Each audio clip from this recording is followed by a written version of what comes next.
यह कहानी एक वफादार नौकर गोपाल की है जो अपने मालिक के प्रति निस्वार्थ भक्ति रखता है। हालांकि परिस्थितियां उसे एक कठिन परीक्षा में डाल देती हैं, जिससे उसे बहुत बड़ी सीख मिलती है। एक छोटे से गांव में सुरेश नाम का लड़का रहता था। बचपन में ही उसने अपने माता पिता को खो दिया। उसके पास न कोई सहारा था, न ही उसके पिता की कोई जमीन। वह एक छोटी सी झोपड़ी में रहता था, लेकिन गांव में आई बाढ़ के कारण उसकी झोपड़ी भी बह गई। गांव के जमींदार धर्मदास बहुत दयालु व्यक्ति थे। उन्होंने सुरेश पर दया कर उसे अपने यहाँ काम पर रख लिया और रहने के लिए एक झोपड़ी दे दी। समय बीतता गया और सुरेश बड़ा हो गया। अब वह पूरी लगन से जमींदार के यहाँ काम करता था और जमींदार भी उस पर बहुत भरोसा करने लगे थे। एक दिन जमींदार ने सुरेश से कहा, बेटा, तुम अब शादी क्यों नहीं कर लेते? अब तुम्हारी शादी की उम्र हो गई है। तुम्हारी पत्नी आएगी तो तुम्हारे कई कामों में हाथ बौंटाएगी। मैं चाहता हूँ कि मेरे जीते जी तुम्हारी शादी हो जाती।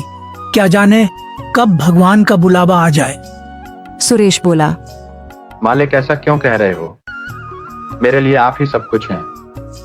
आप जैसा उचित समझे मैं वही करूंगा। जमींदार बोले, मेरी नजर में तुम्हारे लिए एक बहुत अच्छी लड़की है। शादी के खर्च की चिंता मत करना, वह मेरी जिम्मेदारी होगी। सुरेश झिझकते हुए बोला, जो भी आपका निर्णय होगा वह मेरे भले के लिए ही होगा। आप मेरे पिता समान हैं। धर्मदास का बेटा विक्रम यह सब सुन लेता है और गुस्से में अपने पिता के पास आता है। पिताजी, ये आप क्या कर रहे हैं? सुरेश हमारा नौकर है और आप उसकी शादी का खर्च क्यों उठा रहे हैं? धर्मदास ने सख्ती से जवाब दिया। वह मेरा नौकर नहीं, बेटे जैसा है। विक्रम चिढ़कर बोला, आप मेरे पिताजी हैं या उसके? धर्मदास नाराज होकर बोले, जब मैं बीमार था तब कहाँ गया था तुम्हारा अपनापन? तब सुरेश ने मेरी कितनी सेवा की थी।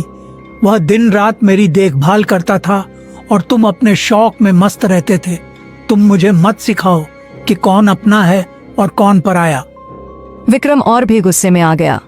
उसने सोचा कि उसे सुरेश को रास्ते से हटाना होगा। विक्रम नशे और जुए की लत में डूबा हुआ था।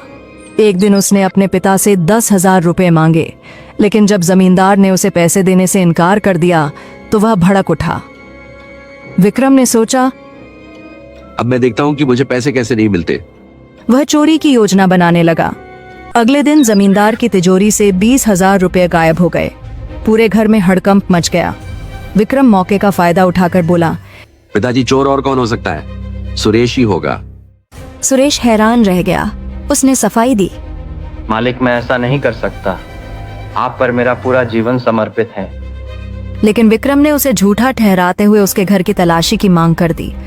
जमींदार ने पहले विक्रम के कमरे की तलाशी ली, लेकिन वहां कुछ नहीं मिला। फिर सुरेश की झोपड़ी की तलाशी ली गई और वहां से पैसे मिल गए। सुरेश स्तब्ध रह गया। यह कैसे हो सकता है? यह किसी की साजिश है। जमींदार का भरोसा टूट गया। विक्रम बोला, देख लिया पिताजी, अब पता चला कि कौन सच्चा है और कौन झूठा। धर्मदास को बहुत बड़ा झटका लगा। उन्होंने सुरेश की तरफ देखा, लेकिन कुछ नहीं बोले। सुरेश रोते हुए बोला, मालिक, मैं निर्दोष हूँ। मैं आपके लिए जान दे सकता हूँ, पर चोरी नहीं कर सकता। धर्मदास ने गहरी सांस ली और कहा, मुझे अब कुछ नहीं कहना, तुम यहाँ से चले जाओ। सुरेश वहां से दुखी होकर चला गया। लेकिन गांव के एक बुजुर्ग ने यह सब देख लिया था। उन्होंने जमींदार को बताया कि उन्होंने आधी रात को विक्रम को चुपके से पैसे छुपाते देखा था। धर्मदास को जब यह सच पता चला तो उन्हें बहुत पछतावा हुआ। उन्होंने तुरंत सुरेश को बुलाया और गले से लगा लिया। बेटा, मुझसे बहुत बड़ी गलती हो गई। मैं तुम पर भरोसा नहीं कर सका। विक्रम ही असली चोर है। सुरेश की आंखों में आंसू थे, लेकिन उसने जमींदार से कहा, मालिक, आपको दोषी महसूस करने की जरूरत नहीं। आपके लिए तो मैं जान भी दे सकता हूँ। धर्मदास ने विक्रम को घर से निकाल दिया और उसे अपनी गलती सुधारने का आदेश दिया। विक्रम का झूठ उजागर हो चुका था। गांव के लोग जमींदार के फैसले की सराहना करने लगे। सुरेश को फिर से जमींदार ने अपने साथ रख लिया और उसे अपना उत्तराधिकारी बना लिया। इंसान की असली पहचान उसके कर्मों से होती है, न कि उसकी संपत्ति से।